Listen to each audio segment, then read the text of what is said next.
Hello and welcome to the SPFL Through the Lens. And this week joining myself and Jason is ex-professional footballer, ex-Arbroath, Dundee United, Hearts, Rangers, Wigan, Coventry, and currently my boss at St Mirren Academy, Mr Andy Webster. How are we doing? Yeah, all good. Thanks very much. Thanks very much for inviting me along this evening. How are we? I'm very well, thanks. All the better to see yourself. Just seeing how we were doing and how you're getting on with all this COVID and the boys back training and keeping them busy. Yeah, it's been difficult circumstances for everybody, never mind the sort of football environment. So we've been back last 2 or 3 weeks. So hopefully we've got our first game back on Friday, which is great for the boys. So everybody's looking forward to doing what they do. Yes, I'm pissing my frillies. Looking forward to getting back. Really looking forward to it. Who are you playing, Andy? We've got under 18s are playing against Rangers, so great test for them, great challenge. Nice, easy one to start with. To do with the young boys. Yeah, and it's good for the boys. It's all great testing themselves. I mean, probably regarded as the best academy in Scotland, so it's great for our boys to challenge themselves, which, and it's only my opinion, that we're more than capable of doing. So no, it'll be a good contest, and it'll be a sort of a step in the right direction for the boys. So no, it's nice to be able to give them that opportunity. And may I add, we bet them the last time. Yes, sucked them into thinking they were going to win and then hit them with 2 sucker punches right at the very end. Yep, we did. Because when I came on board in September, I was highly impressed with the way you, Alan and Ross have got the team. What a fantastic bunch of lads. I mean, we've been on a run where I think the only defeat was the friendly against was it Johnstonborough?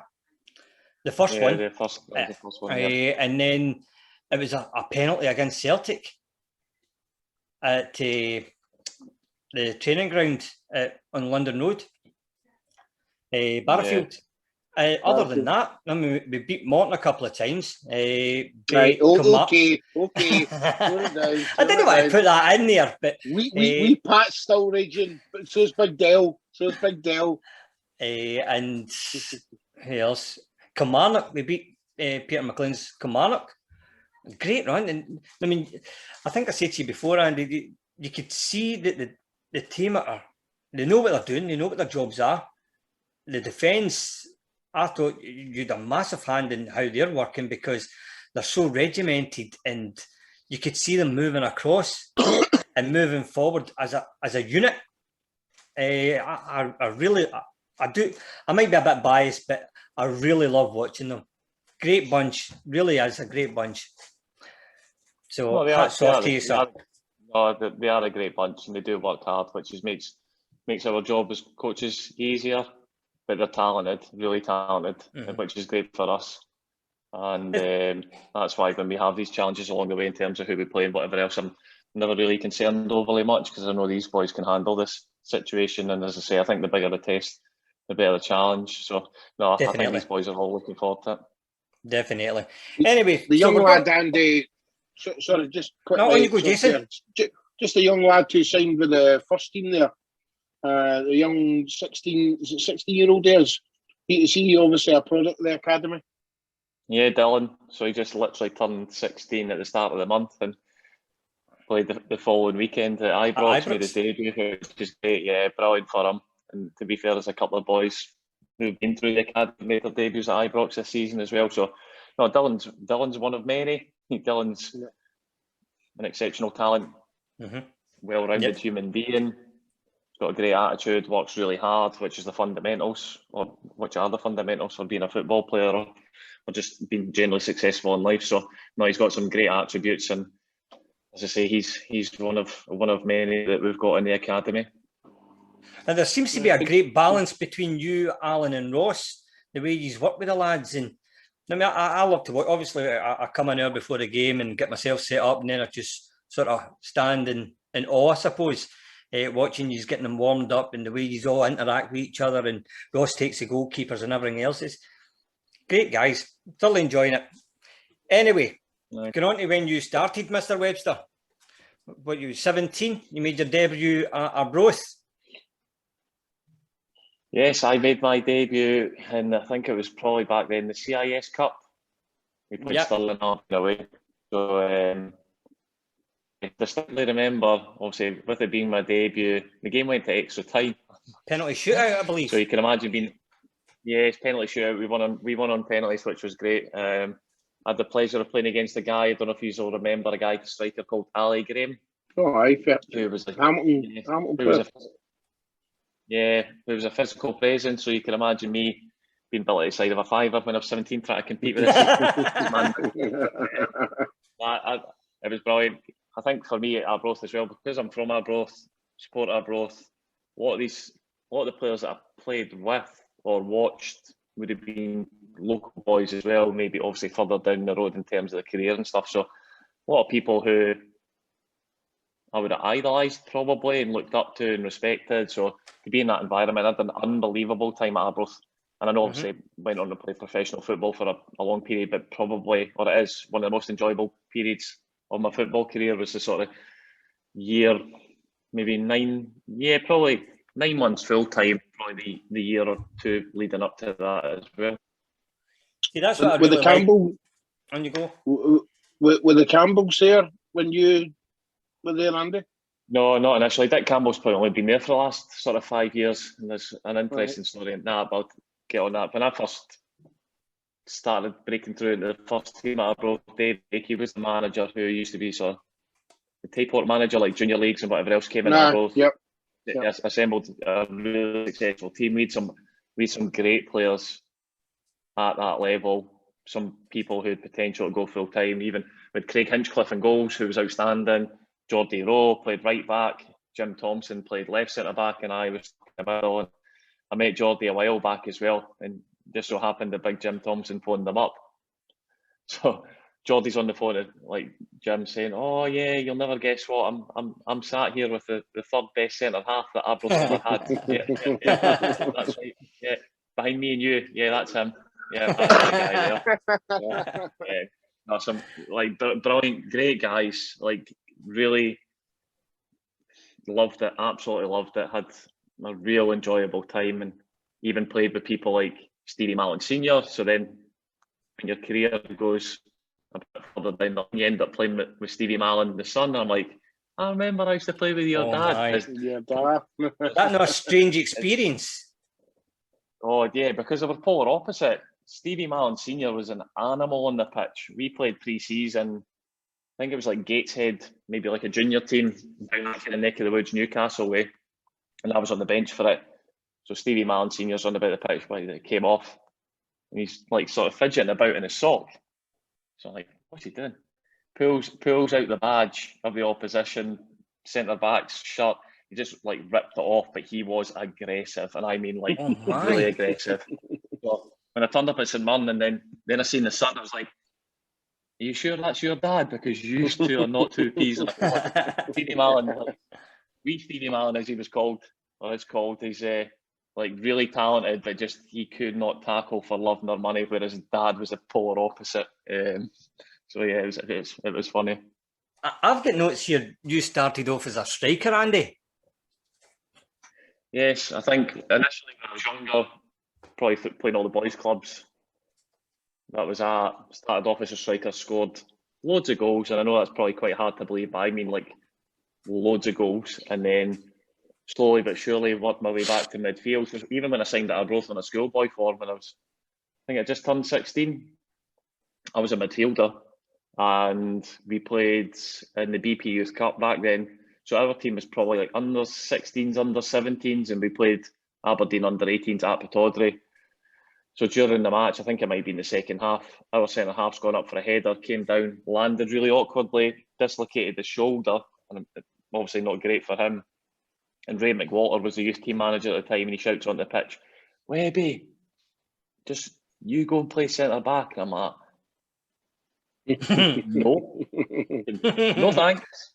A word to that effect. Yes, muttering under my breath a little bit.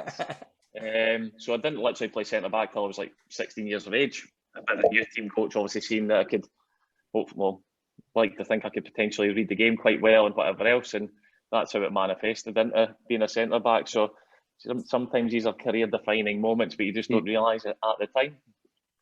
Did you ever want to go back up front, sort of glory hunting, scoring goals? Yeah, that's what, and even like with my kids now, play football, and I've always been like, get up the other end of the pitch. That's where all the glory is. Don't be a defender, but sure as fate, all three of them, they all play in defence. I'm like, not great, but hey ho. So no, I don't. In terms of being a defender, I loved it. Loved being a defender. Loved competing. Generally felt quite aggressive on the pitch and all that type of stuff. So it didn't really faze me in terms of going, well, I'm just a midfield, like a ball-playing midfielder, or that had probably actually suited my attributes a little bit more to go and play, head the ball and just kick it. Because that's what I like about yourself. Obviously, you've admitted yourself you've done loads of these, and I would assume most of them probe to find out what your sort of boyhood club you supported was. And everybody's obviously wanting the angle. Was it Rangers? Was it Celtic? Was it Dundee United, Aberdeen? And you're coming out with Arbroath, the local lad. Brilliant. I mean, it's... Yes. Everybody yeah, sorry, I was just going to say, I've still got somewhere my Danny McGrain beard, my Danny McGrain t-shirt. Now, he is an iconic figure at Gayfield in my eyes anyway. So he's under those times with Danny McGrain. I think Arbroath might have got to the quarterfinals of the Scottish Cup, played like Rangers in the quarterfinal. I always remember at Gayfield, I feel like people like Neil Murray played, Coisty, Mark Haley, all that. Strong side. Probably. Strong side. 90, maybe about 94, 95 time. But brilliant, loved it, especially those types of scenarios as well, because Gayfield's packed, 6,000 people in watching as well. So no, I loved my time at Arbroath, and because it was only 5 or 10 minutes down the road as well. It's also a place where builds your character, especially during the winter when it's not warm. Nah, it's like this man here. He's a local fan that supports the Well, don't you, Jason? Well, allegedly. Yeah. Only when it's going well. Only when it's going well. Only when. So then you moved on to Hearts. So how did that come about? When I was at Arbroath, the manager to give me a run of games. John used to play for Hibs, played for Scotland as well, I think, back in the day, right back.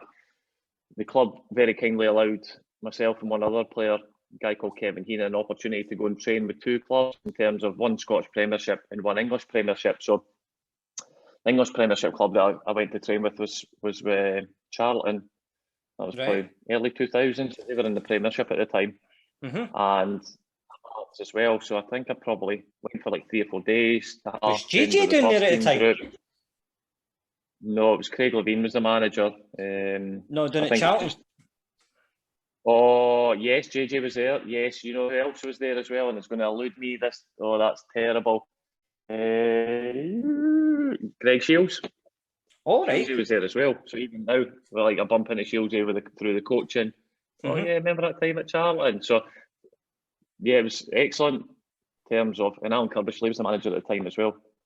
So, yeah, I had that opportunity, and then obviously I had the opportunity to go to Hearts to train with them, Craig Levine being the manager, got a feel for it a little bit, and then in the March 2001 for Hearts. So, I reported 75 grand. Yes. Sorry, Jason. So, Andy, was that, were you saying local to Arbroath there?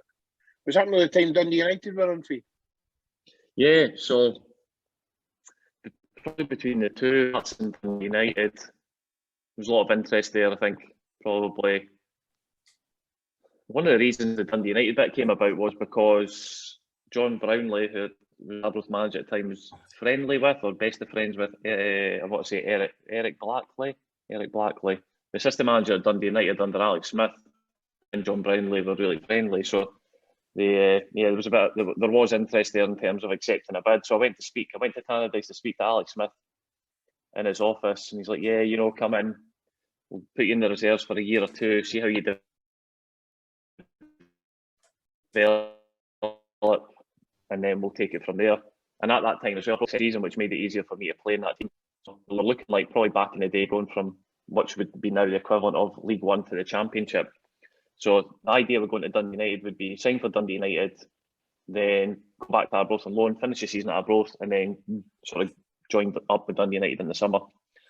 So obviously I'd been at Hearts on trial, spoke to Craig Levine, and ultimately the easiest and the probably most memorable part of the conversation that we had was, if you're good enough, you're old enough. And I was like, that'll do for me. You know, like wet behind the ears, probably didn't think twice about anything else. Thought, oh, well, there's going to be an opportunity for me at Hearts now. Sometimes when you get in that environment, you go, well, it's a little bit tougher than what I anticipated. But I don't know if you call it naivety, but I backed myself. Well, I didn't even think about it. I was like, yeah, that's all I need to hear. So probably joined, I did join in the March. And even that scenario as well, talking about conditions at Gayfield. We played Queen of the South. It must have been the January, February time. Pitch was frozen, poured with rain, pitch ended up waterlogged. Game got cancelled after 37 minutes, and that was the day that Craig Levine came to watch me. And off the back of that says, yes, we'll sign him, and obviously had reports leading up to that, but it's like, yeah, that'll do for him. And obviously, I think people know that quite similar career paths in terms of he went from Cowdenbeath to Hearts, sort of part-time football, and similar scenario for myself as well. So he'd probably seen some traits in me that he probably realised he had in himself when he was younger as well. What was it like on the training field? Obviously, managers take a step back, I suppose, and let the coaching, the sessions be done with the coaches. But media-wise, recently, when he was finishing up with Hearts, his press conferences were just hysterical and a bit wild at times. But initially, he came across as the sort of dull and dry, very dry. Yeah, and I think he probably portrayed that way in the media. I think he was probably always on a little bit guarded. I think, yeah, be fair comment. And I suppose it's like a lot of things as well. The public perception of somebody to how they are behind the scenes will be slightly different. Definitely. Yeah, dry sense of humour. Didn't mind. I can't speak for everybody, but didn't mind slaughtering the boys. If you walked in with terrible gear, you would know about it. But on the training pitch, especially initially, because I think it was probably one of his initial sort of full-time jobs, being at a club that he played for a long time, loved the football club. So training between him and Hoosty, he was really hands-on, sort of preparation. Yeah, Hoosty's a great guy. I like Hoosty. Yeah. So between the two, like a great relationship. Craig Levine and them both, like team preparation was excellent.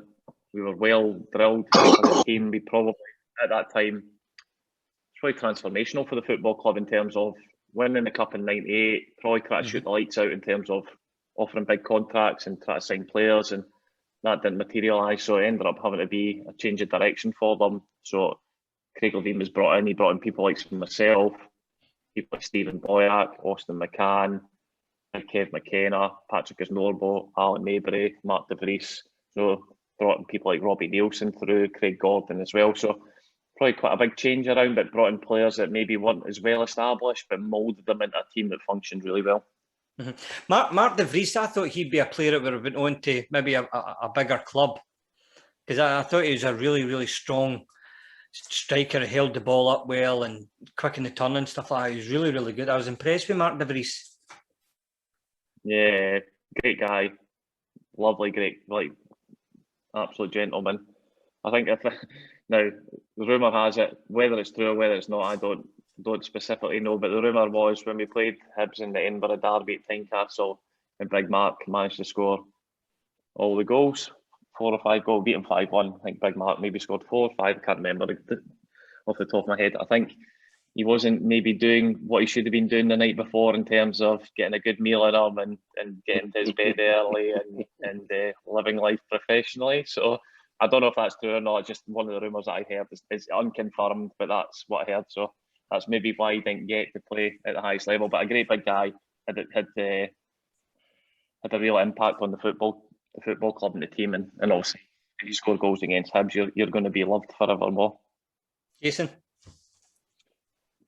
See, you saying there about the night before, Andy, do you think the culture's changed for the old school, let's go on a Wednesday night, on a Thursday night, for the nightclubs and the pubs and whatever, and then obviously to now where it's on nutrition and restrictions and whatever?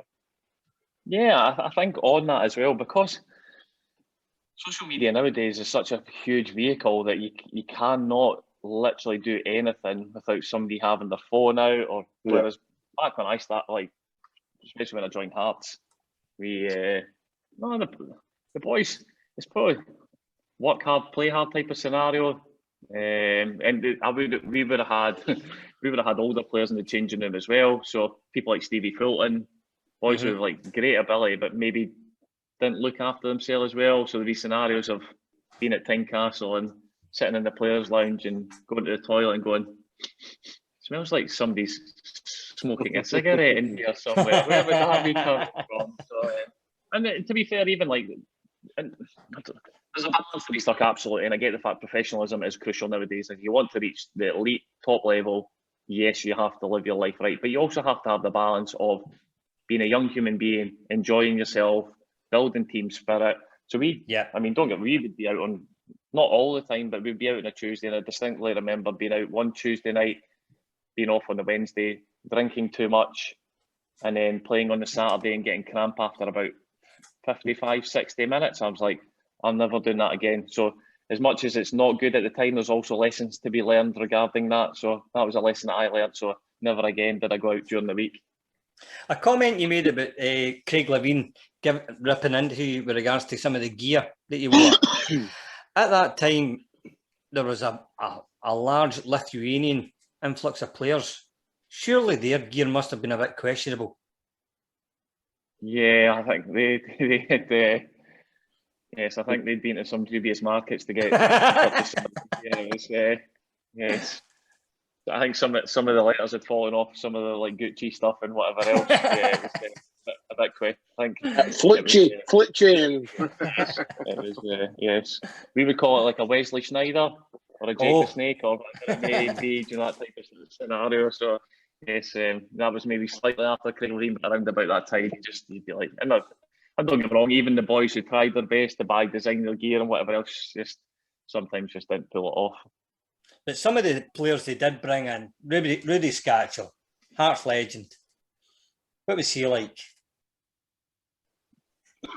Great guy, but sometimes I found them really frustrated, which people will, and I'll give you a bit of context to this. When Rudy first came to the football club, he was unbelievable. Played left midfield, but didn't play left midfield. Ended up finding himself around about the box, and his ability shooting wise was ridiculous. Had an absolute cannon of a left foot, and always just found the right place at the right time and scored goals. Now, I think during that initial stage under George Burley as well, he beat goals like Henrik Larsson's record for consecutive games scored in, and that was from the very start of the season. I think it was something like 8 games in a row he'd scored. Now, from playing left midfield, that's a remarkable achievement. As I say, he probably would have started left midfield, but ended up loitering about up front next to the strikers, which was fine. But and the adulation was there from the outset. The fans loved Rudy, and Rudy loved the fans. So much so that sometimes a game would be going on, and Rudy would be waving to they'd all be going, Rudy, Rudy, Rudy, and Rudy would be turning around and the fans going, hey. And be like, Rudy, we've got a game here. Make sure you're running back towards the goal, helping out. So, no, I get it. And probably in the initial part of my football career, especially that time, really intense for me. Sometimes I probably didn't get to see other people's perspective on things. So what I felt was right, I would generally tend to say it as well, and it always didn't come out in the best manner. So yes, sometimes it would be one or two choice words between teammates as well. But a great guy, great human being, good professional, good with the young players as well. I can't speak highly enough of Rudy. Jason? Stevie Fulton. You mentioned Stevie Fulton there.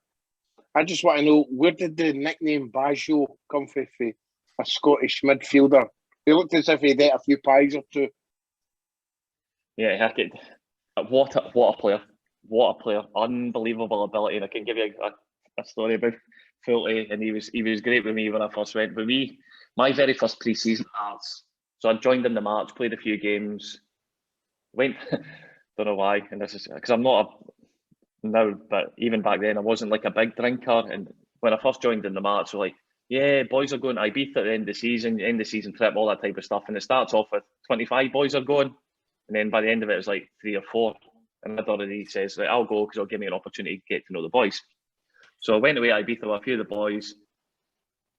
You know, it's like on boys' holidays as well. Right, everybody's got to be down at the pool for 11 o'clock, and if you're not down at the pool at 11 o'clock, this, that, and the other's going to happen. And when we go out at night, you're not allowed into your bed for like 1 o'clock in the morning or 2 o'clock in the morning. It's an absolute grind. So anyway, went on holiday, came back 2 weeks before pre-season starts. I'm like, I better start running now. If you think about it, I've gone from part-time football, having done no full-time pre-season, to full-time pre-season. So first day we're at Arbroath, Craig Levine, Tam Ritchie was the fitness coach at the time. So we're at Arbroath, run out to Burnt Island, takes us 15 minutes. So by the time we get there, I'm like, oh wow, that was a good pace. So we do a bit of stretching, this, that, and the other. So turn around, Tam's like, right, that's the warm up done. I'm like, that's not blowing at your backside. Oh, and more. So turn back round, Tam's like, right, you've got 12 minutes to get back, and I'm like, I struggle to get here in 15. Never mind getting back in 12. So going back, everybody's flying. People like Robbie Nielsen and that can like run. These boys are fit. Elvis fit, all that type of stuff, like fit boys. So running back, and I get back, and I'm behind like Filthy, Big Kev James and stuff. Craig Bean pulls me at lunch. Says, Webby, what have you been doing over the summer? Says, Gaffer, see, for the last 2 weeks I have been running, and obviously I didn't know to the extent what I needed to do to make sure that I'd be prepared. So that was like maybe the Thursday or the Friday. Saturday we're at Kirkcaldy Rugby Club, and we're doing these runs up and down to like groups of 7 or 8, up down hills, round, laps of this, laps of that, sprint up that hill, jog down that bit, do all this type of stuff. So Craig will be standing at the top of the hill. We've maybe done pretty much 95% of the running we're supposed to be doing. It gets to the last run. Craig will be standing at the top of the hill. Now, if you can imagine, running out to Burnt Island and back, I was absolutely done. So this running up and down hills, and that's just absolutely ruining me. So needless to say, I'm at the back in my group pretty much. So we're standing, before the last set happens, Craig will be standing at the top of the hill, shouts, Webby, if you're in the last 6, you're going again. I'm like, oh, here we go. So I was in a group with like people like younger boys, probably maybe about a year younger than me, people like Graham Weir, Sloaney, Yanni, maybe people like Brian Davidson and that, Filthy, Big Kev James. So start off running up and down this, up the hill, down, round, up. And to be fair to like people like Filthy and Big Kev James, they just kind of eased off just to allow me past because they could see how much I was trying. I wasn't getting anywhere. Yeah. But sure respect the young whippersnappers in the group were going for it. So I think I was in like 6th last. So obviously, Craig, if you're in the bottom 6, you're going again. So I finished the run, standing against the tree. Tam Ritchie, the fitness coach, comes over, says, Webby, you all right? I'm standing, hand against the tree, going, like, so Craig will be at the top of the hill, shoots down, Tam. Tam's like, Gaffer, he's absolutely fucked. He can't even breathe. And Craig will be like, and obviously you'll need to excuse my French. He's like, I don't give a fuck. Get him round again. I can run round again. Not at any great pace, but I just had, there was obviously, he was making a point that my fitness was nowhere near it, so I had to run round again. So those first 2 weeks at Hearts were like pre-season wise, were probably up there with the worst 2 weeks that I can remember, because every day I was going into running. I'd get up in the morning, eat my breakfast, go and puke, go to training, run, puke, be at the back, feel horrendous. And sometimes when you do that type of scenario, I never really thought twice about it, but going back to your question about Filthy, he was a great guy, talented footballer, and I think when he was younger, maybe potentially at Celtic, they'd labelled him that type of scenario, and I don't know if it really benefited him overly much from having all that pressure put on him early doors. See, sometimes when that happens, supporters seem to have this perception: if you're fantastic at one club, you're going to bring that talent and fantastic being a footballer at your club, and that a lot of times that doesn't work. Whether it's with style of play, formation, what the manager's asking you to do. I mean, there's Morelos coming into Rangers, scoring goals for fun, but this season, his requirements this year, he's coming back a lot and he's linking up more rather than being run about the box. So it doesn't always work. No, and I think you see clubs nowadays, they do all their due diligence, they do background research into players as well. I spoke to Mark Birchall, who's a former teammate of mine at Hearts. I think he's chief scout at Bournemouth now. And he says that some clubs will follow people around on holiday to get a better insight into how they live their life as human beings. So it's quite a lot of it at the top level is quite in depth, because ultimately, if you're spending tens of millions of pounds on players, you need to be careful with what you do. But as you say, you could do all that type of scenario and stuff still doesn't work for whatever reason. I'm sure you could look around every football club across the country and go, that's not worked out, that's not worked out, and that's not worked out. It's just, I think a lot of averages tells you that not every signing that you make is going to work out for whatever reason, and sometimes it's just due to circumstances. The next question that I need to ask, and it's only one word, Romanov. What was he like?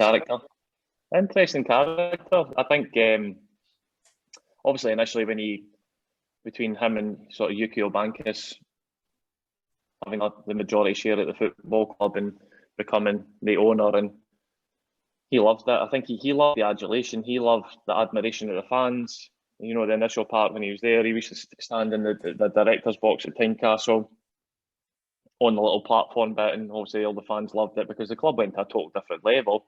The fans would be singing Vladimir Romanov, and he'd be standing on this little plinth bit, swinging a hat scarf about, loving it, which he was entirely up to him what he wanted to do. So he was kind of very, I would say, very prominent in the initial part when things were going really well. And I had a few conversations through an interpreter. He never really spoke any English, never in my company anyway. Yeah, and then slowly but surely the kind of novelty wore off, and the money sort of slowly, well, not slowly, the money disappeared. Sometimes would they not turn up with sort of Navy generals and stuff like that? Yeah, there was obviously, I think that was part of his persona, his heritage, or whatever. Like, he would have, like, I think he used to be on a submarine when he was like younger, his previous days. So even at Tynecastle in the old offices as well, he would have pictures of submarines. He'd have like models of submarines and stuff. So I think that was obviously part of his makeup from a sort of previous life. But yeah, he was an interesting character. I thought you were going to say turned up with submarines at Leith Docks there. I try to nick Easter Road.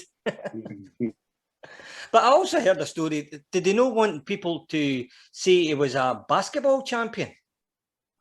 Yeah, I think he owned teams in Lithuania. I think, and he probably had a vested interest in them as well. I think, yeah. So I don't know. Easy for him, I found, was that because he didn't speak any English, he would kind of always hide behind an interpreter, which is easy enough for him. But yes, I think he did finger in a few different pies.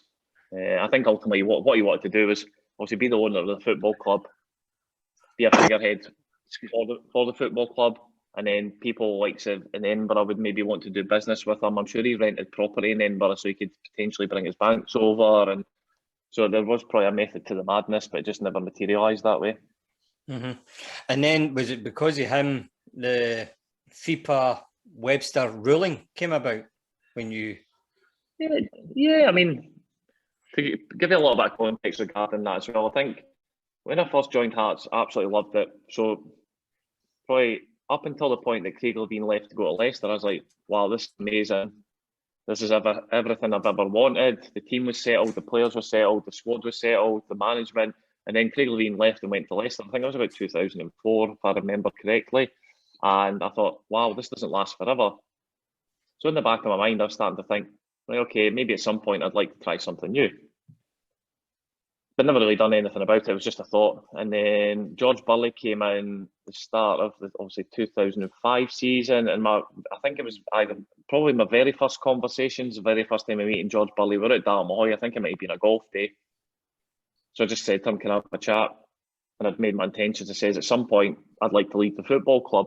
I says, I've made my intentions kind of quite clear, just to let you know. You've just obviously came in, but just to give you the heads up. So that was obviously the summer of 2005. And to be fair, the team was unbelievable at the start of that season. I was playing every week. The team was doing well. I was doing well because I was part of that team. So nothing really changed in terms of performances or my levels of application or dedication to the cause and whatever else. So obviously the further that season went, the more they're like, right, we'd like to sign a new contract. I'm like, No, I'm not quite sure. Now, obviously, during that period of time as well, there was other players at the football club who were signing new contracts, and it's like in the footballing world, you get to hear little snippets of how much everybody else has been offered, and so I was like, right, okay, that's fine. So nothing really changed. The offer remained the same for a period of time, which was fine. They're absolutely entitled to do that. And then it came to the bit where Vladimir Romanov's son was called Roman Romanov, which is a bit of a mouthful, and a guy called Pedro Lopez, who was sort of working on behalf of them as well. So every so often they would turn up and say, "Oh, Andy, you want to sign a contract?" I'm like, "No, I'm okay, thanks." And that would be scenarios such as we'd be at Dalmahoy the night before an Edinburgh derby, and they'd come after dinner and say, "Oh, Andy, can we chat?" I says, "Yeah, no problem." So we'd walk around like the putting area at Dalmahoy. "Oh, Andy, you want to play tomorrow in Edinburgh derby?" I'm like, "Yes, of course I do." "Okay, you sign new contract." I was like, "No, I've made my position clear. I'm not doing that." And obviously, ultimately, at the end of it, I still had a year left on my contract. So, got to the summer, missed out on a bit in terms of like winning the Scottish Cup, and team finished second and qualified for the Champions League and stuff, which was great. A great achievement for the football club, and deservedly so. And then I was like, and there again, in football, you start to hear stuff, and I heard the clubs bidding. If you think back, 2006, for a Scottish player, like seven figures sums. I'm like, right, okay. I made my position clear the previous summer. Clubs are bidding significant amounts of money. Surely at some point we'll just say, right, okay, we'll sell you for whatever it may be to such and such, and we'll just shake hands and away you go.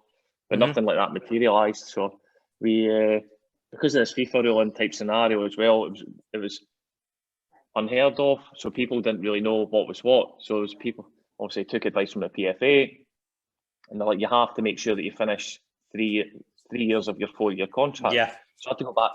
So I made my position clear. Hadn't played the end of that season. Had the summer off. Had to go back for pre-season training. I'm like, oh, right, here we go. Back to the grind. But the grind was, which is unbelievable, because the group had done remarkably well the season before. Vladimir Romanov hired a yacht in Monaco for the boys for a week. As like well done. It was initially planned that it would be at the end of the season.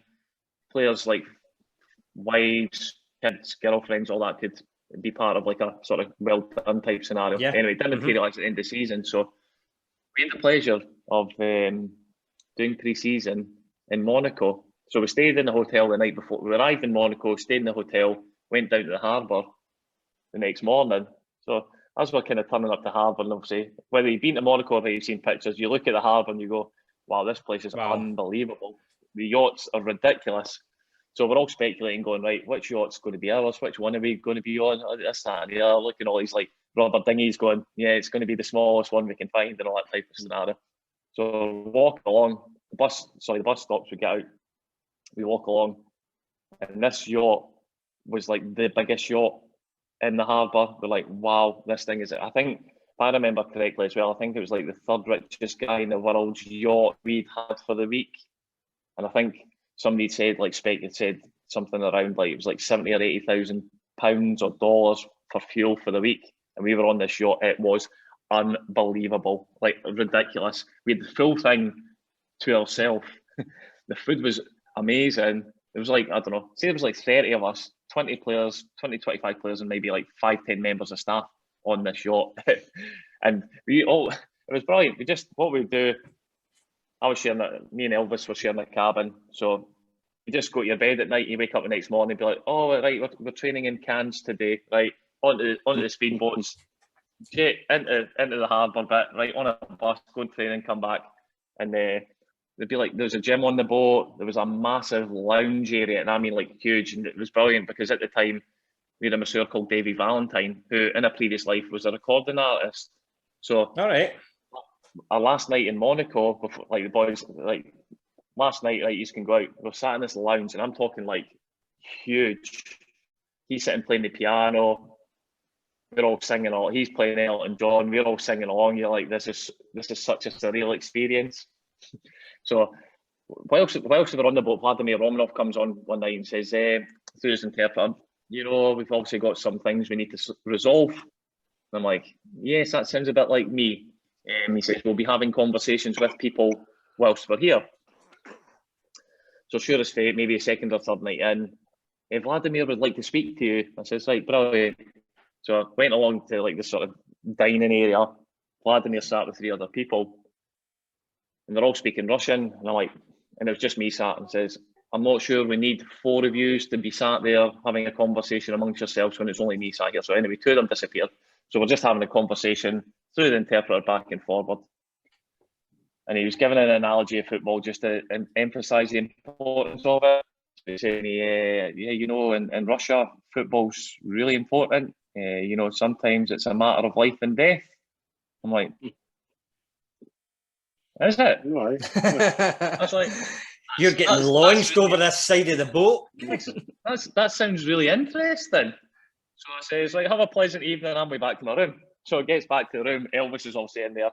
So I got in, locked the door, and says, Elvis, 2 things. If MD chaps the door, I'm not in. And if you hear a splash during the night, get the lifeboat out. So and then obviously when we came back from Monaco, that was the end of my sort of 3 years. So I was very fortunate enough to get a trip to Monaco. Well, obviously it led to the FIFA ruling, the Webster ruling because of it. And then you went on to Wigan. Unfortunately, due to injury and everything else, it didn't really last very long down there, did it? Yeah, well, I think in terms of, because of the FIFA scenario as well, everybody was unsure.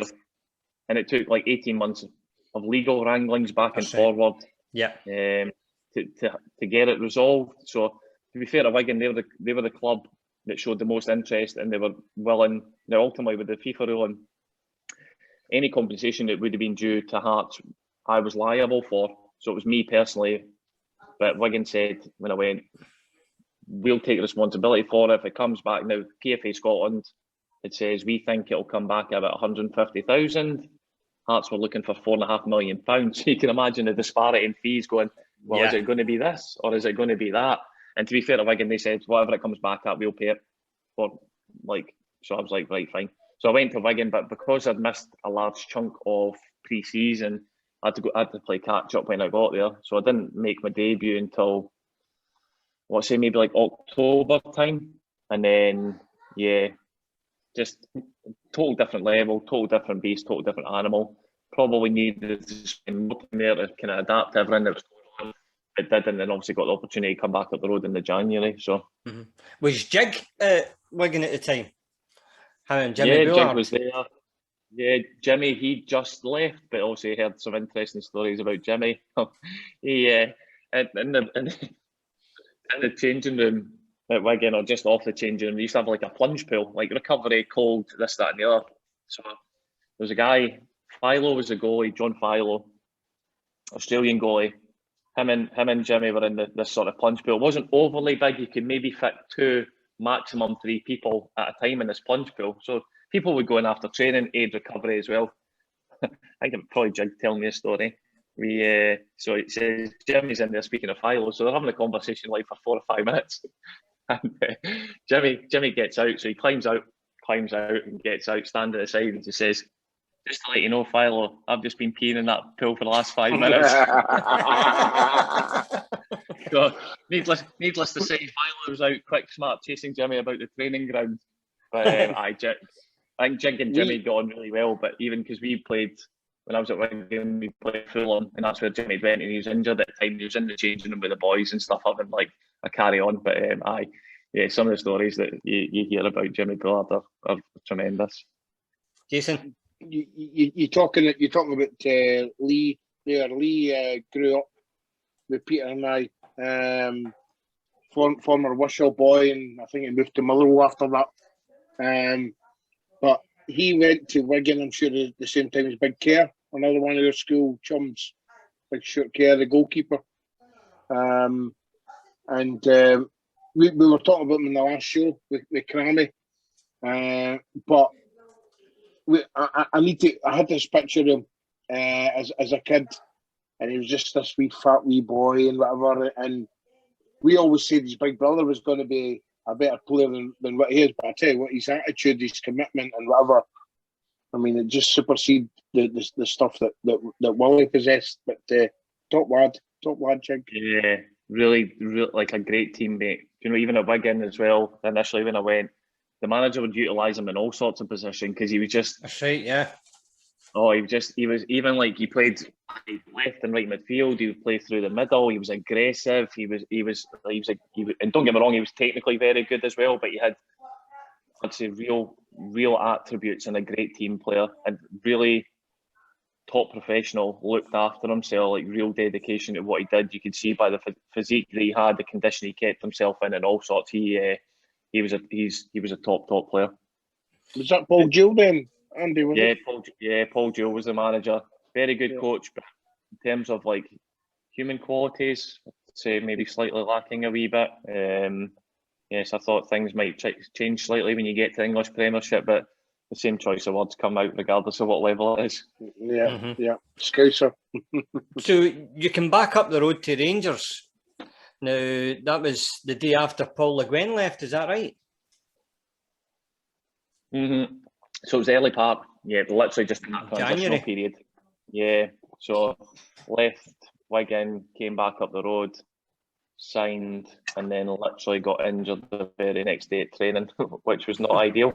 So yes, that's kind of how it all sort of started and stopped all in one fell swoop. But obviously, when the season finished, Rangers took you on board, didn't they? And I think you signed a contract. And during that period, obviously with the legal wrangling still kind of rumbling along in the background, it was uncertain for everybody. So nobody was really quite sure as to what was what. So no, I think because I think I'd ultimately got injured in the very first day, and then I think I was on the bench for the last game away at Aberdeen. So it'd been a period of not having played football. So to be given that opportunity to kind of extend my stay at the football club was something I was grateful for. Mm-hmm. Plus, it's a bit of a battle to try and get in the team between Big Bagheera and Davy Weir at the back. Yeah, and that, I think that's the thing. And when you get to a huge club like Rangers and you spend a bit of time out, whether it's being injured or not being good enough as well, I always say the ship just keeps sailing. And if you think about those two players in themselves, like real top quality, obviously Boogie went on to go, I think he went to Charlton, did he, for a bit of money after that? And David Weir, an outstanding professional, like could not speak highly enough of him. I think when you get, I'm of an age now when he would have still been playing at the highest level. I'm like, wow, that is a real level of dedication. Is not until you get to those types of ages you go, and it takes a lot to have that application. So no, I think regarding that as well, like a great team with some real quality and just and for me it was just probably really difficult spending a period of time out injured, and then when you come back you're never really at that level you need to get at, and as I say, everybody else is continuing with what they're doing as well. So ultimately just getting to a stage where you're obviously not good enough, which sometimes you just have to, as much as it's really difficult, be accepting of that fact. Exciting times though, in 2008 on the run up to Manchester. What was it like round about there? Unbelievable. And even like now when I watch like people like Al McGregor and the save he made the other week in the European Cup as well, I always distinctly remember the boys were away. I think it was Werder Bremen in Germany. Was it Werder Bremen they played? They did. And they also played Sporting Lisbon. But that was the season they played Lyon in the Champions League, and you went across to Lyon and you won. Big Daniel Kuzan just ripped him a new backside. Yeah, and I think that was the thing at the time as well, the real genuine belief and a real talented, tightly knit group. Now, probably a lot of that obviously down to the manager and the recruitment as well, but to get that bond amongst the group, you're bringing in players from basically all over the world and different nationalities and whatever it may be, but everybody bonded together. It was a great sort of team spirit amongst the group. There's quite a large core of Scottish players, but the boys who came in were outstanding as well and really bought into the culture. Now, it's easy to buy into the culture because the culture's already set when you walk in the door. As soon as you walk in the door at Ibrox or the training ground, you go, yes, you know what this is all about. So, no, I think from the outset they knew, and obviously with the manager as well, it was easy. Like Sam said, Coisty, Kenny McDowell. Walter, was it Walter the manager? It was, yeah. Yeah, so, yeah. And it's I think it's easy. You just know what it means. And too, when you see like people like Walter Smith being a manager and obviously having worked with him previously with Scotland or not, you know how these people work and how they function. They win. That's what they do. And that was, I wouldn't say it was ever drilled into the team in terms of this. Nobody ever really talked about having to win. You just knew that's what was expected of you, or for the group anyway. And that's what they did because of the talent they had, the talent that they had, and the ability that they had, and the willingness to win was unbelievable. But they had great staff there. I mean, obviously, you'd Big Jim Stewart, Jim Henry. Was Jim Henry there at the time? No, he was after. No. You'd Coach. He was a great guy. Really liked Kenny. Durante and McCoist. Durante was just. You get characters there right away. Never mind training. If you can't go to training and no work with these guys, no expecting to have a laugh and a joke and whatever. I mean, you would just you can't wait after a training session for me to get there the next day, because you hear some of the stories for the guys. They're top class. Yeah, but I wouldn't like to get on the wrong side of them though. Yeah, because they know what it means. Yeah. Of course they don't. And I think that's the balance. And it was finally struck as well between having a laugh and a joke. Like Durante was like a machine gun. He just ruined boys all the time.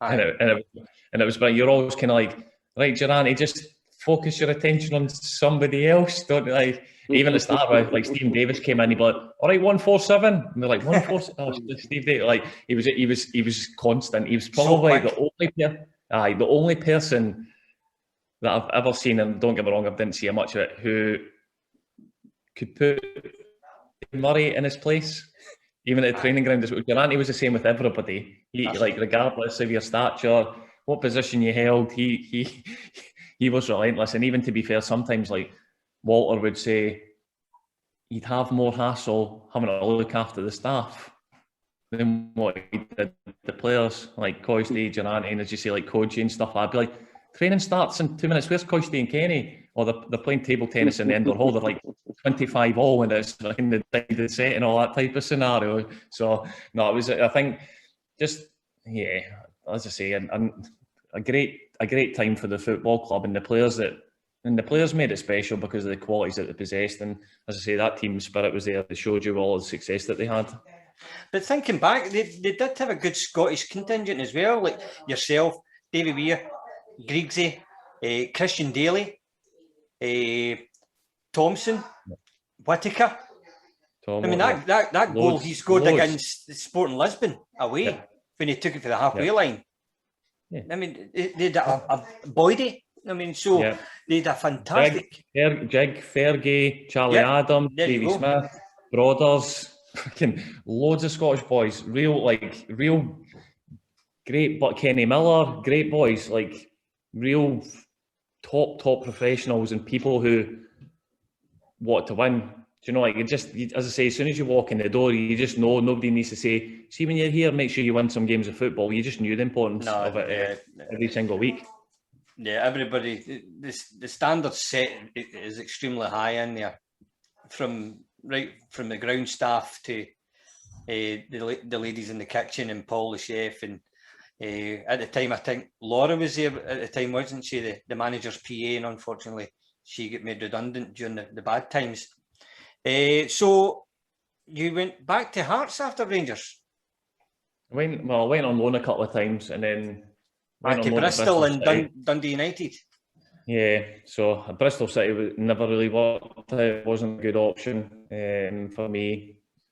To be fair, when I first went to Bristol City in the very first week, I think I played more games of football in the first week than I had done the previous 18 months. So I was like, wow, this is amazing. But it was probably, looking back now, a step too far for me. I shouldn't have went. And then that's why obviously going to Dundee United was a crucial loan spell for me, because it was probably quite career defining in terms of having it was a long period of time, and then just having to go back somewhere. And obviously working with Craig Levein again was crucial for me. Having had that relationship previously, he allowed me to kind of find my feet when I went to Dundee United. So even I remember the first 5, 6, 7, 8 weeks didn't train every day. Even sometimes I didn't train on a Friday and would just play on the Saturday and stuff. He's like, just whatever you need to make sure that you're right, which was beneficial to me and got me sort of back up and running. So, no, grateful to Dundee United and Craig Levein for giving me that opportunity. Jason, I have to go to Bristol City there, Andy. And I'm glad he's not on the show tonight. Crammy is, in his words, a legend at the club, to the extent that you go everywhere. There's pictures of him all over, in the toilets, a whole lot. That's a bit too far. Number at the back of the cubicles. I think, is that not a wanted sign rather than anything else? Well, he must have been at a different Bristol City for me, because I've never seen any of that when I was there. He's a Bristol. He maybe played for the little team, you know, like the Bristol Rovers. Maybe that's what the team he was playing for. The supporters city, team. Beautiful city. Yeah, beautiful place, Bristol, really nice. Yeah. He's back there now. He stayed there. He's back staying there now, Crammy. Yeah. Yeah, beautiful. So you end up back at Hearts for the second time. How do you enjoy that for the second spell? Brilliant. So great. Obviously left Rangers the tail end of that transfer window and joined Hearts in the start of February, and Jim Jeffries was the manager. Now, when we probably talk about people like Walter Smith at Rangers, Jim Jeffries is probably quite similar at Hearts. Yep. Player, in terms of being successful as a manager, being successful as well. So you get that opportunity to go and work with these people. I jumped to the chance. Interesting story, obviously Vladimir Romanov was still in charge of the football club at that point. So when I first went back in, we were in the old offices at Tynecastle. So speaking to Jim Jeffries with the football side of things, the contract and all that's done. Everything done yet, but very dada. So sure as fate, lastminute.com. Here's a fax or whatever it was from Vladimir Romanov. He'd like you to read this out or like put your name to it for a statement. So I was reading through it, and it was about basically the manner in which I left the first time, basically trying to take all the responsibility in terms of it was my fault, shouldn't have done what I did, I was influenced by this, that and the other, So this came through at the 11th hour, and just said to Jim Jeffries, if that's the case and I need to read that out or put my name to that, I'm not signing, because I don't. Ultimately, when I left the first time, I believed in what I was doing. Whether I was right or whether I was wrong, I had a belief in what I was doing. And to be fair, the circumstance at the football club, people probably didn't realise at the time, and maybe not until a little bit further down the line when stuff comes out in the wash, you go, right, and maybe it makes a little bit more sense. Whether it's more acceptable or not, that's absolutely fine. Don't begrudge anybody their opinion regarding it. But so yes, just saying, I'm not reading that out. I'm not putting my name to it. Oh, for sake, we just try to get this done. So anyway, just went back, said, listen, he's not doing that. Right, okay, we'll just sign him anyway. So ended up going back, which probably, even the time I'd been away as well, Hearts fans are passionate, which is great, and it's a great quality to have. But sometimes when you're the opposition, that passion could be slightly portrayed in a different manner as well. So no, of course, obviously people's opinions, and rightly so, and I didn't have any issues with that whatsoever. So people were probably a little bit sceptical, wary of going back. I never really give it too much thought. Probably one of the factors being able to go back to a club that I had a great time at, and a club that I loved during that first period, and getting an opportunity to go back. And obviously personal circumstances for us as a family meant I wasn't going to be going too far from home anyway. So it was an ideal opportunity for me to go back. And the team was excellent during that period of time.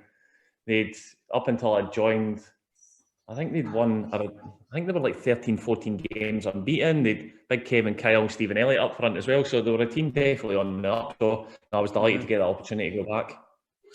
Andy Webster, as a person, what were you like in the dressing room? Because obviously you're straight to the point, a aggressive player on the pitch, committed player on the pitch. What were you like in the dressing room? Were you the joker? Were you the one that put the arm around the player? Were you the sensible guy that would read a book? Probably, I can give you a couple of scenarios. Probably the older I got, the wiser I got, and the more I learned to kind of alter my ways to suit the environment. Whereas, as I probably touched on a little bit before, when I initially started, really like intense, really focused, really driven, like just bordering on the point of being a pain in the backside. So I'll give you an example of that as well. Hearts signed Takis Fisis, the left back, who'd won the European Championships with Greece in 2004. So you think about the pedigree Takis comes with. Great human being, lovely guy, lovely guy on and off the pitch. So Takis is left back, I'm left centre back now. In the grand scheme of things, there's no way in the world I could ever say anything to Takis because he's been there, seen it, and done it. Yep. Mm-hmm.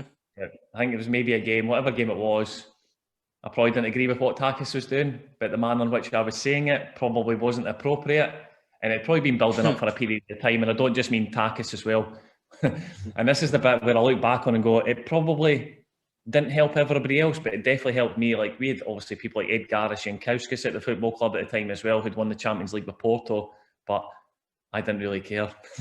And it was probably a bad thing. So if I had something to say, I generally said it, and it didn't matter who it was. So, and people just, I think because I was quite young at the time, they probably thought he's a young human being, he's a young footballer, you shouldn't say too much, you should just get on with your job. Whereas, and whether it was right or whether it's wrong, the obviously initial part of my football career, from going from part-time football at Hearts to within 2 years, I became an international footballer just after I was 21. So I probably had a bit of experience and a bit of pedigree behind me, a bit more than maybe most, to go, well, I'm entitled to my opinion. So because I thought I was entitled to my opinion, as I say, I voiced it. So Takis was getting it. I don't know if it was just one game or maybe over a period of time it had been building up. But sure as fate, Monday morning, Takis and Rudy saying, Elvis, we need to have a word with this guy because he's off the chart. So we're at Herrick Watt one day and we went into the doc's office.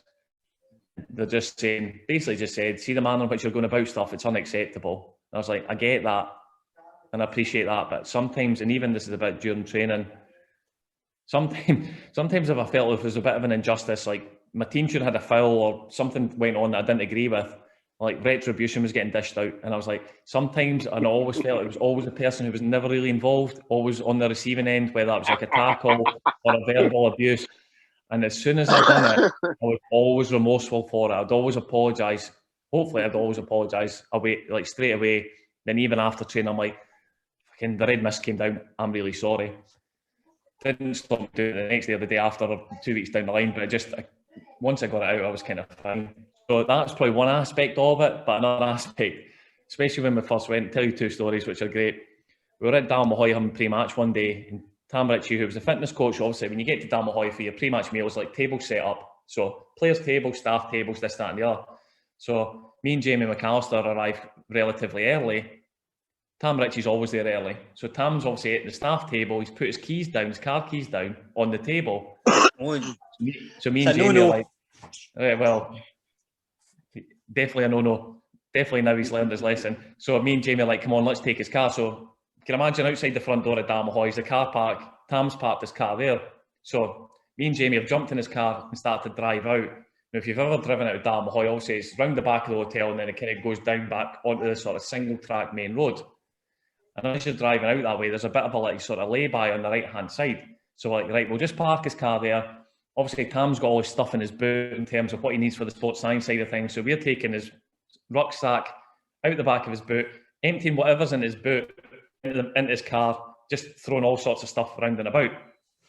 So lock the doors, back into Dalmahoy, put his keys back on the table, sit down for pre-match meal. So obviously pre-match meals happen, the team's been announced, team meetings had. Tam's like, right, I'll need to get myself down to Tynecastle early to get set up. So by this point, obviously a handful of us know what's happening. So we get on the team bus a wee bit later. As we're kind of getting onto the team bus, Tam's come onto the bus, he's like, Pat, somebody stole my car, somebody's nicked my car, la-di-da-di-da. And to be fair, we'd mentioned to the manager about what was going on as well.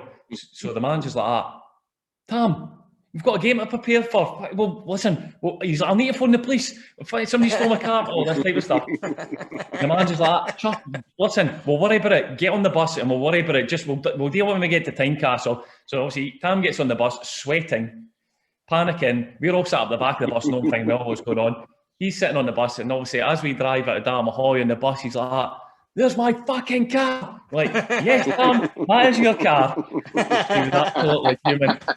It's absolutely done him.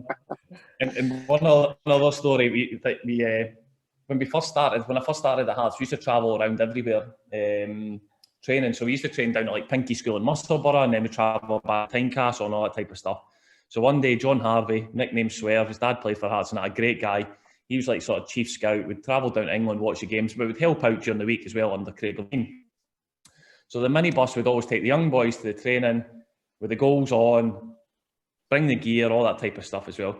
So one day, me and Big Kev McKenna are in the car, and we lived at Roseburn Maltons, which was like 2 minutes from Tynecastle. So we're driving back to Tynecastle, and we're following Swerve in the minibus.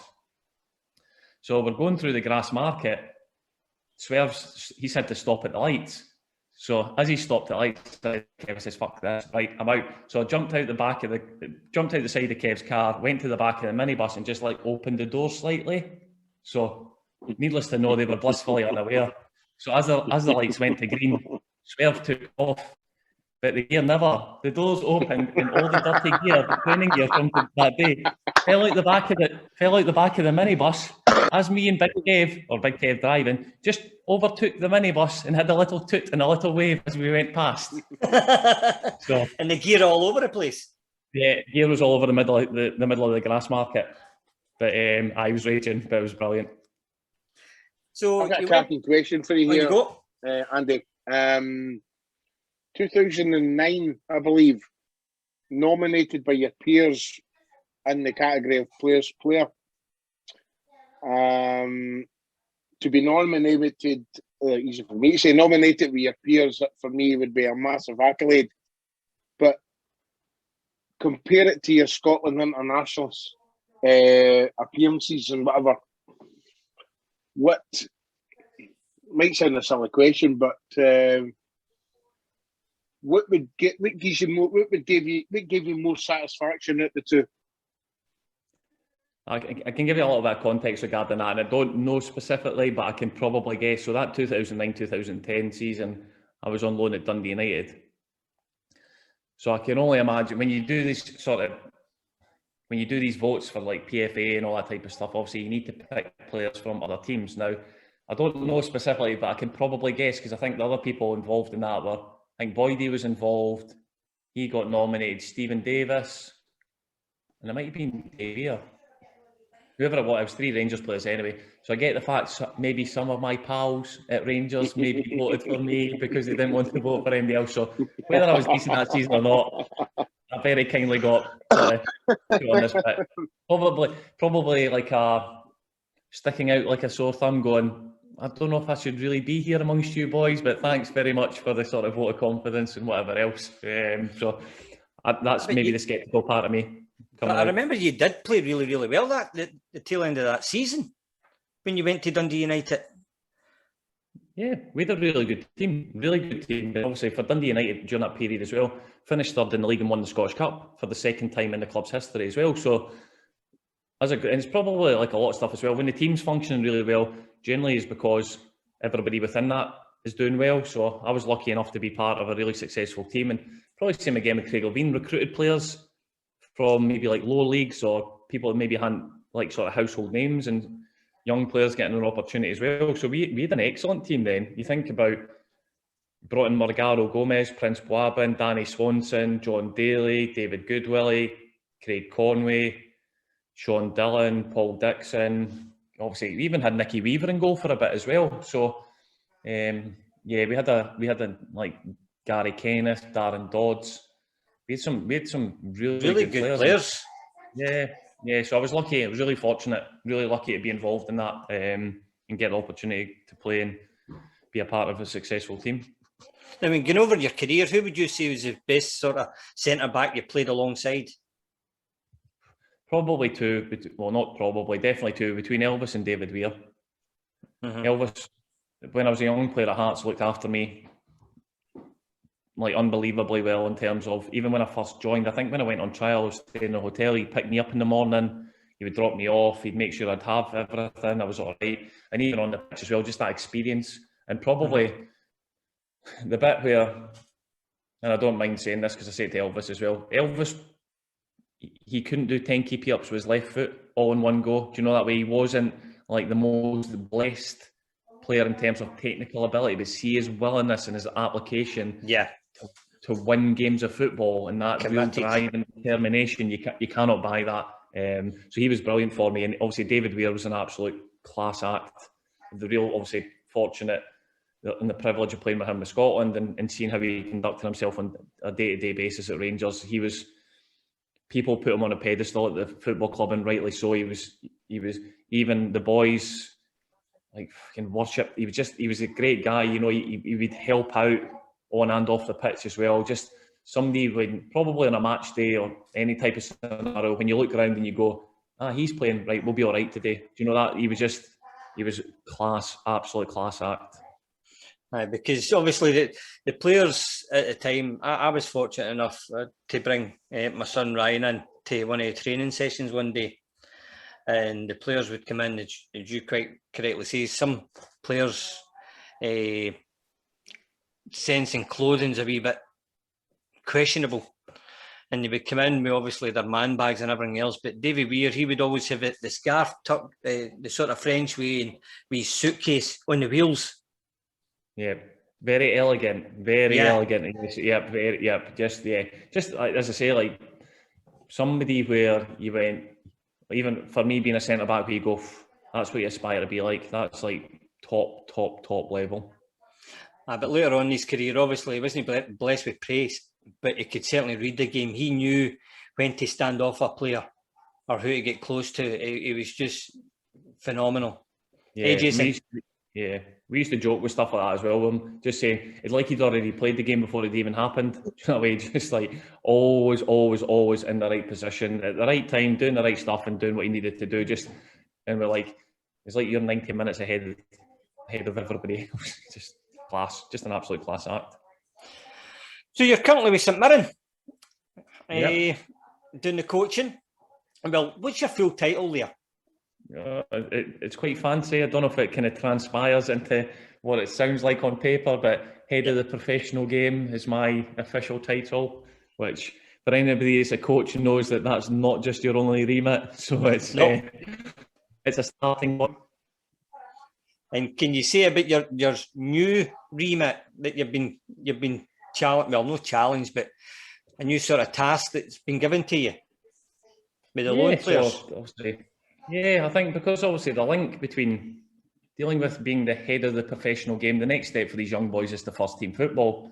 So it's about how do we bridge that gap for them and to give them the best possible chance of being successful in the first team at St Mirren, hopefully first and foremost, and giving these young boys professional football careers at whatever level they can get to, and they obviously aspire to play at the highest level. So trying to bridge that gap and trying to sort of map their pathway a little bit more to help them out and just sort of try and be the sort of link a little bit more to get them to where they need to be. That's ultimately my job, is to try and give them the same sort of opportunities that I had in terms of playing professional football. So that's basically what my job is, to do the best I can for these players.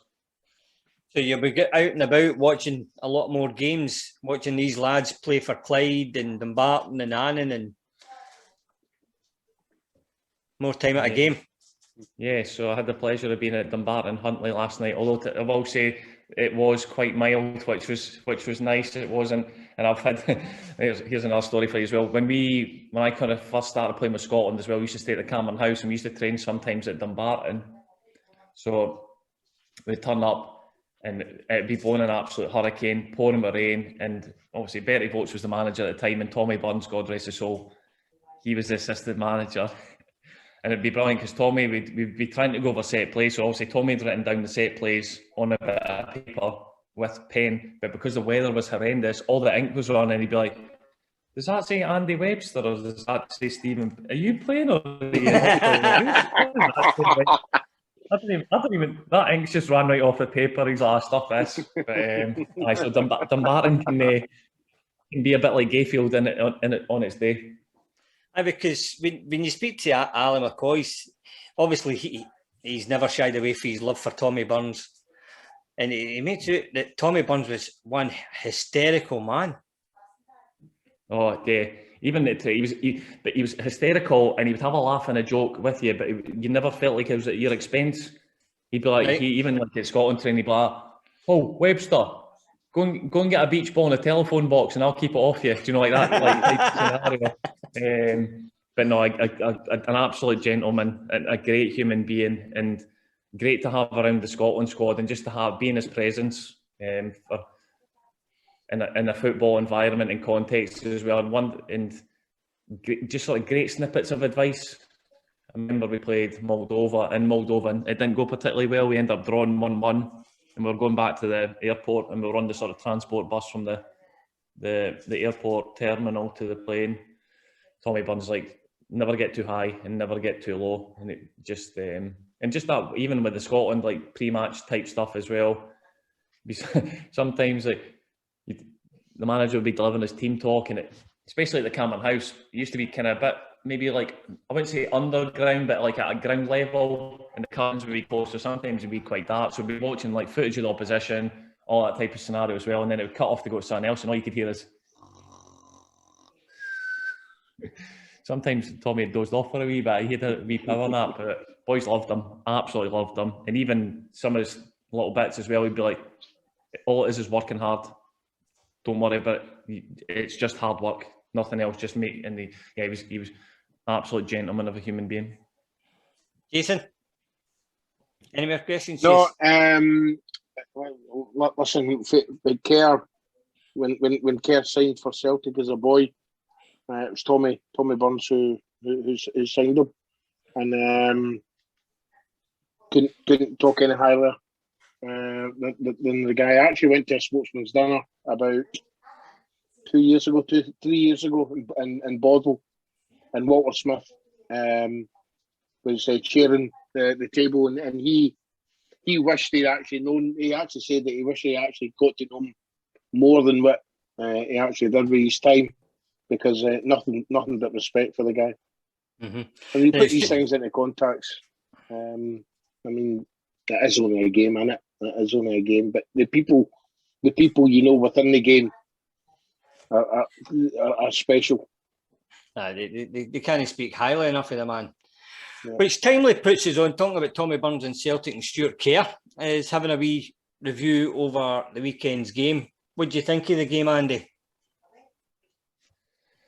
Yeah, I suppose like a lot of stuff during this period of time, you're missing the fans. I think, especially in the Old Firm game, is probably a significant part of it. But in terms of, good to see Alfredo Morelos scoring his first goal. But Celtic played reasonably well as also. So I think in terms of like a game of football, it was relatively open and quite entertaining. So I think, to be fair, a draw is probably a fair result at the end of the day. Yeah, I think obviously with Celtic, Laxalt seemed to do well down the left-hand side, and what surprised me with Rangers was not playing Patterson at right back. Yeah, and I think to put that into context a little bit as well, I think obviously Nathan Patterson's came into the group, done remarkably well for a young human being, and it'll be at the discretion of the manager as well about when he plays him, when he doesn't play him, because regardless of young players, sometimes they need taken out a little bit and then they go back in and excel a little bit more. And probably the balance between him being younger and obviously Balogun with a bit more experience. But I think you could see from the game as well, he also took Balogun off after, I think it was 53 minutes, put Nathan Patterson on. So you can tell, and you say Laxalt had a very good game. He was creative. He went down the outside, put crosses into the box, which nobody really got an end of. And obviously, he came in the pitch and linked up as well. So I think probably from Celtic's point of view, it was probably one of his better games, which obviously ultimately means that it's a tougher game for the right back. And I thought Nathan Patterson, more experience for him in that environment.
Yeah, well, you just touched on Scott Brown coming back and falling in between the two centre backs, with the two wing backs going further up the pitch and playing that way.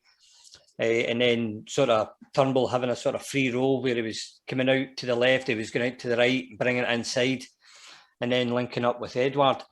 I thought what we'll do is, if it's okay with you lads, is show you the Celtic goal and how that came about. And obviously when we reiterated their success going down the left-hand side, and Rangers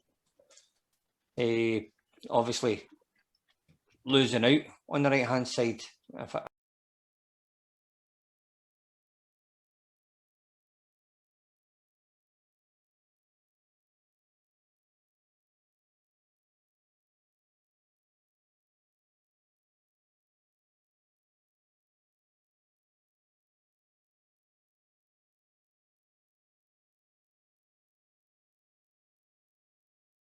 Do you think the formation that Celtic used, was it 4-2-3-1 they were playing? Do you think that suits them better, playing Scott Brown, or would you prefer to have seen them play the diamond with Sorrow and Turnbull? Yeah, I think, well, Sorrow played the last time in the Old Firm game, didn't he, as well? And they played really, really well. Yeah, he did do well. So I think regarding that as well, it's probably like the joys of being at a big club. You've got an abundance of talent. You can just select, and obviously John Kennedy would have picked a team that he felt was capable of winning games of football. I think you can't buy experience, so putting somebody like Scott Brown in that type of environment would always be all enhanced Celtic. So I think Celtic, in terms of the personnel that they played, was the right formation for them as well. I get the fact formations are important for teams, but generally for me it's a starting point. You see the sort of fluency between Celtic and Rangers. You see like people like Ryan Christie picking up the ball in the right back area, and the rotations and the movements that they have, and sometimes Scott Brown's going between the two centre backs as well. So for me, it's just a bit of a starting point. It's the bit after it where you go, right, that's where you're getting to, that ultimately probably provides a difference between doing well and not so well.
But with regards to the Rangers goal, Celtic seem to have a habit of losing goals at set pieces.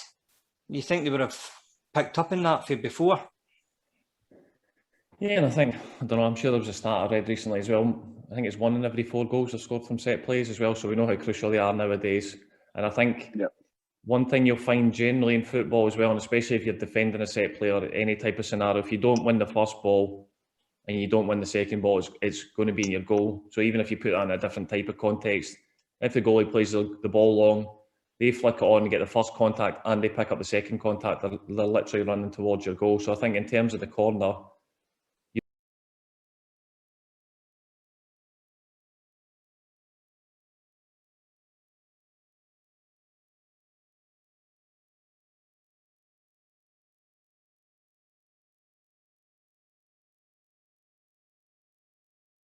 So obviously, with the boys back again, it's St Mirren. You say your first game back is on Friday night against Rangers. I take it you've got the lads all prepared and training tomorrow night. Is it a light session? Yeah, train tomorrow afternoon. I think for me, it's always about it's always about the players. It's about them in an environment where they can test themselves, and the bigger the challenge, the better for us, in my opinion. So it doesn't come any bigger than for these boys playing under 18s on Friday. So it'll be a great test, and I'm sure they'll be looking forward to it too. As you mentioned earlier, we've played them previously. It has been. I'm sure it's still been this season, but it feels like it was a long time ago. So it'll be good for that. It's just the first game back. We don't expect overly much from them in terms of being up to speed. So we just, it's an opportunity for them to get out on the pitch and feel like a footballer, which is nice. Yeah. So as you get games organised for the rest of the month, or? Yeah, so we have Rangers this week, then we play Dundee United away next week, and then we're going to, I think, then Rangers the following week back at the training ground. So like a bit of a European tie. So hopefully we can get an away goal tomorrow. Yes, definitely. Well, thank you very much for your time, Andy. Really enjoyed going through your career. And thanks once again, and I'll see you on Friday. Thank you very much. Thanks, Andy. Yeah, top man. Thank you. Thanks very much, guys.